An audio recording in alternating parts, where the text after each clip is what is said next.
rìkọ́ọ̀dù fídíò ó gbójú ara rẹ̀ bẹ́ẹ̀ báwọn èèyàn ṣe máa implicate ara wọn nìyẹn bí wọn ò bá tí ì mu ó dájú pé wọ́n padà mu because wọ́n dáná sun mọ́tò ọlọ́pàá ó tún lẹ́nu bébébé àwọn máa dáná sun police station ni àwọn máa dáná sun police station ni ta lọ́rùn wọn ní sẹ́rú ẹ̀ olóyè Sunday Adéyẹmọ Ìgbòho ni àbí Professor Banji Akintoye iṣẹ́ ẹrú wọn rán wọn àbí tọmọ bó bá jẹ́ iṣẹ́ ẹrú wọn rán mọ́ wọn èyí ṣe tí wọn ò fi ti ọmọ jẹ́ olóyè Sunday Adéyẹmọ rán wọn ṣe ọmọ wọn jẹ́ tẹrú Professor Banji Akintoye rán wọn ṣe ọmọ wọn jẹ́ tẹrú bó tiẹ̀ jẹ́ wípé akọni ó bàjẹ́ ìkà ò jẹ́ ṣe tiẹ̀ bẹ́ẹ̀ Professor Banji Akintoye fọmọ tí wọ́n bì kan ọmọ ọlọ́mọ là á fìpá jí ọmọ ọlọ́mọ là á sọ lábẹ́ egúndé ọmọ ọlọ́mọ là á ránṣẹ́ dé tòrútòrú àwọn náà ò sì ní làákàyè àìmọ̀sẹ́kọ̀ ọmọrogùn ńlọ́jọ́ torí bomi gbóná ẹni tí wọ́n pa lónìí kò lè jáàyè mọ́ ta ló lùsì àwa ni àbẹ́yìn àbóhùn àbáwọn ẹbí ẹ̀ ọlọ́pàá ló lùsì ni àbíjọba Professor Banji Akintoye ló lùsì ni àbólóyè Sunday Adéyẹmọ Ìgbòho because Cesaro olóòótọ́ ní ìkànnì kú sínú pósí idẹ a sì fi ẹ̀yìn tí ṣẹ̀gí ìlẹ̀kẹ̀ ìgbé ní kọ́kọ́ kú ìbánilẹ́kẹ̀ kànga ìké pabì ó dúdú ọ̀dàlẹ̀ pabì á sí ọgọ̀gọ̀ ojú ayé bàbá Banji Akintoye rèé lóde o tí ọ̀bá ṣe ni rí a kì í pọ́tẹ́ sí èèyàn kò sí bá ṣe ṣe bòló tí ò ní sàáyán ìwà kéfò mọ́ni lágbàlagbà kékeré ayé wọn ní tí bá wọn lọ ilẹ̀ dídà ń bẹ nínú ẹ̀jẹ̀ bàbá ni ọtí gbàgbèsè bàbá Banji Akintoye bí ẹni tí yóò dalẹ̀ kì í dalẹ̀ èèyàn tó bá dalẹ̀ ò ní dalẹ̀ Aṣọ Rọ́ọ̀kì ló rèsì bàbá ìjọba àpapọ̀ ló promise bàbá Banji Akintoye lówó gọbọi ìjọba àpapọ̀ ní fìnáǹsì rẹ̀ wọ́n ní kó bá àwọn ẹ̀kọ́ ẹgbẹ́ jọ tí yóò máa dáhùn lórúkọ Yorùbá lápapọ̀ láti tako ẹgbẹ́ Afẹ́nifẹ́re Buhari kúkú ti gbìyànjú púpọ̀ láti fa ojú ẹgbẹ́ Afẹ́nifẹ́re mọ́dọ̀ ó gbìyànjú láti fún wọn ní àdìváísà Afẹ́nifẹ́re láwọn ò ṣe ẹgbẹ́ Afẹ́nifẹ́re sì láwọn ò ní gbarúgà láàyè wọ́n sì mọ̀ wípé ẹnu àwọn ò ní tólẹ̀ nílẹ̀ Yorùbá pẹ̀lú ẹgbẹ́ Afẹ́nifẹ́re wọ́n wá fẹ́ lo Banji Akintoye láti pín ìran Yorùbá yẹlẹyẹlẹ bí wọ́n ti lo Ládòkè Akíntọ́lá ń jọ́sí láti tako Awólọ́wọ̀ tí wọ́n lo Akin Ọmọborí Owó láti tako bàbá Adékúnlé Ajáṣe kìí ṣe Professor Banji Akintoye tẹ́ ẹ fi sọra yé dọmọsẹ̀ wáyé tẹ́ ẹ fẹ́ sọ ìpínlẹ̀ Èkìtì lẹ́nu ṣe bẹ́ẹ̀ yàn ní Professor Sam Alogbo kọ́ tẹ̀lé ti Fọbáfẹ́mi Awólọ́wọ̀ dópin ní ìlú ọ̀jọ̀gbọ́n nílùú Èkìtì Ayọ̀ Bádògún ń kọ́ níbo l'Akin Ọmọborí Owó wà bàbá Fáṣánmi ń kọ́ lídà ẹgbẹ́ Afẹ́nifẹ́re ti Buhari Professor Túndé Adéníran dà ó ti ta SDP fún Buhari Professor Banji Akintoye is our new Akintola ìjọba àpapọ̀ pẹ̀lú Fáyẹmí ni wọ́n fẹ́ lò ó láti pín ìran Yorùbá yẹlẹyẹlẹ gẹ́gẹ́ bí Ládòkè Akíntọ́lá of our time Káyọ̀dé Fáyẹmí ní kọ́lé fún bàbá Banji Akintoye ò sì lè jà mí níyàn ẹ dá group of Fáyẹmí for 2023 kalẹ̀ and you are the chairman ṣe wá lérò pé ẹ lè tan Yorùbá ni Banji Akintoye ò sí fún ìṣọ̀kan wa gbogbo Yorùbá láwọn ọgbà ìpínlẹ̀ Ọ̀yọ́ ò rí ọ gẹ́gẹ́ bí aṣíwájú ìpínlẹ̀ Ọ̀ṣun ọgbà ọ gẹ́gẹ́ bí lídà ìpínlẹ̀ Èkìtì ìpínlẹ̀ Oǹdó ìpínlẹ̀ Ògùn àti ìpínlẹ̀ Ìmọ̀ ò rí ọ gẹ́gẹ́ bí elédà wọn. Bàbá Olúfàlàyé sọ̀rọ̀ ó lò ó lè jó lórí ẹgbẹ́ but you can never speak for Yoruba people. Orin tí ọ̀bá sọ̀rọ̀ kọ àti pé rẹ̀ ò yẹ kó yí ní gbòòrò ẹnu. pé n tá à ń gbọ́ ni pé bàbá yìí ti padà sínú ìlànà Oòduà. Professor Banji Akintoye ti padà sínú ìlànà Oòduà tí wọ́n láwọn ti kó ń bẹ̀ promote sí Yoruba self-determination movement. Tàwa ni ń tanra wọn, who is deceiving who is fooling who.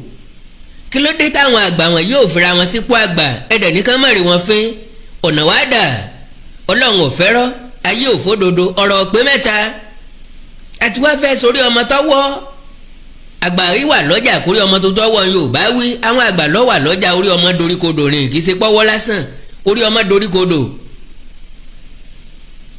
Now Professor Banji Akintoye ń bẹ ní Kútọ́nù ó yin àwọn tó fẹ́ wá rally because every one of us ti mọ̀ láti ilẹ̀ pé Lagos State ò allow rally tàbí protest. Gbogbo yín pariwo Lekki toll gate ìṣẹ̀lẹ̀ tó ṣẹlẹ̀ Lekki toll gate kò sẹ́ni tó lè ascertain ẹ̀ whether true or false. àwọn èèyàn kan kú rẹpẹtẹ àwọn èèyàn kan ní Chingba òkú oríṣiríṣi ìtàn lọ́pa oríṣiríṣi ẹ̀ka lọ́pa báwọn èèyàn bá kú ń bẹ̀ ń tòótọ́ àwọn tó lọ́mọ lọ́pàdánù ọmọ wọn ẹbí tó sọmọ nù bí òkò ńlọ́lọ́fò rọ̀lẹ́ òkú tí kìí ṣe tẹni ọjọ́ tó fọ̀ àwọn tó kú lónìí ní ìsìn kò sọ pé kémi ọmọ mu gàrí mu lálẹ́ yìí bọ́ bá sì jẹ́bà lọ́yọ ni pẹ̀lú ẹ̀fọ́ àtẹjápá ńlá kò sọ pé kí n má jẹun ẹni yẹn ni pínpín tí ẹ ti pín àdógún àdọ́gbọ̀n ilé ayé tiẹ̀ ó ti tánu mo ní àlá mo ní dírìmù ó ti dópin kínní kan mo fẹ́ jẹ́ ó ti dópin báyìí mo ṣe fi ilé ìwé tí mo fẹ́ kọ́ mọ̀ mí ọlọ́ni ó ti dópin so kí là ń wá kí là ń lé ńbo là ń lọ táàrọ́ kọ̀ kí là wá ṣe láyé o kì lọ́ lọ́ ń dá wá sáyé fún ná kí là wá ṣe láyé o kì lọ́ lọ́ ń dá wá sáyé fún ná ìbéèrè rẹ̀ fẹ́ni tó láròjinlẹ̀ o kì là wá ṣe láyé o. now ngbà táwọn olórí méjèèjì yìí fi voice note síta lónìí á play voice note wọn Chief Sunday Adéyẹmọ Ìgbòho ń play tiẹ̀ Professor Banji Akintoye á play tiwọn. wọ́n ní kí gbogbo àgbáyé ó lè mọ̀ wípé ìran Yorùbá ń jìyà a sì fẹ́ gba orílẹ̀-èdè tiwa. Let me tell you again wípé Yorùbá ń jìyà yẹn is out of it if you want to listen to the reality and the truth. ẹ má sọ pé Yorùbá ń jìyà mọ́nà o ìran wo ló jìyà táwùsà àti Fúlàní nílẹ̀ Nàìjíríà àǹfààní wo ni wọ́n jẹ ẹ̀rù oyè akúṣẹ̀ tí ń bẹ lókè ọya ni.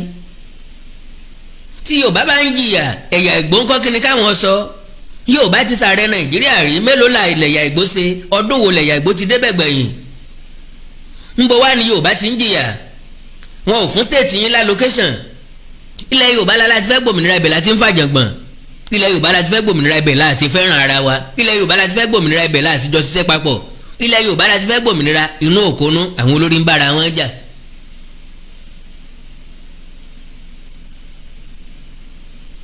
ilẹ̀ Yorùbá la ti fẹ́ gbòmìnira ọmọ Yorùbá ní fẹ̀sùn kanra wọn lágbájá gbowó tàmẹ̀dún gbowó iye báyìí wọ́n kó jẹ iye báyìí wọ́n kó mì wọn ò gbó gbogbo adẹ̀ ń complain n ti ṣẹlẹ̀ lórílẹ̀‐èdè Nàìjíríà everybody lọ́kàn kò sẹ́ni tí ọkàn. ní 1983 ọba yáwó díẹ̀ gan òyìnbó oníṣòwò kòkó ní pẹrẹu ó ń ra kòkó ó ń ta kòkó àwọn ará constituency ẹ̀ náà ló sì sọ ọ́ dẹdun arinlẹ̀ wọ́n lọ láwọn bíi kọ̀kọ̀ ogún lásìkò tó fi ń ṣe sẹ́nétọ̀ ní ọba sọ ọ́ di sẹ́nétọ̀ mìíbọ̀ ìyẹn ni pé bí wọ́n bá ti ní ìdìrànlọ́wọ́ lọ́dọ̀ rẹ̀ á ní mìíbọ̀ ìtumọ̀ èyí ẹ̀rìn ni wípé mọ̀ ń bọ̀ bí a sì dọ́gbọ́n gbowó lọ́wọ́ bàbá náà èsì ló lé Banji Akintoye lórílẹ̀‐èdè Amẹ́ríkà ó débẹ̀ ó ṣe taxi driver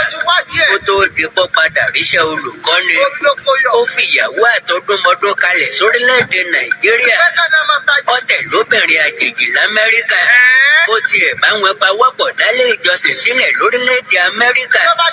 ó tiẹ̀ jẹ́sẹ ni wọ́n padà lé e dànù. lẹ́yìn ẹ̀ ni wọ́n dá ẹgbẹ́ sílẹ̀ l'Amẹ́ríkà.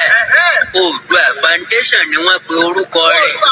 ó forúkọ ẹgbẹ́ gbowó lọ́wọ́ Bọ́lá Ahmed Tinubu. kò kówó kalẹ̀ fẹ́gbẹ́ bí wọ́n ṣe dojú ẹgbẹ́ rú nù wọn. wọ́n àdìgbé ilẹ̀ Yorùbá tó dà nílé kiri. gánradì olóko kì í nísinmi. ní Bánjí bá di ẹ̀mí tí kì í sunlé àná. ó di àdìkiri bí ẹran orí ìrẹsì. ló bá padà wá sí Nàìjíríà lọ́dún 2015.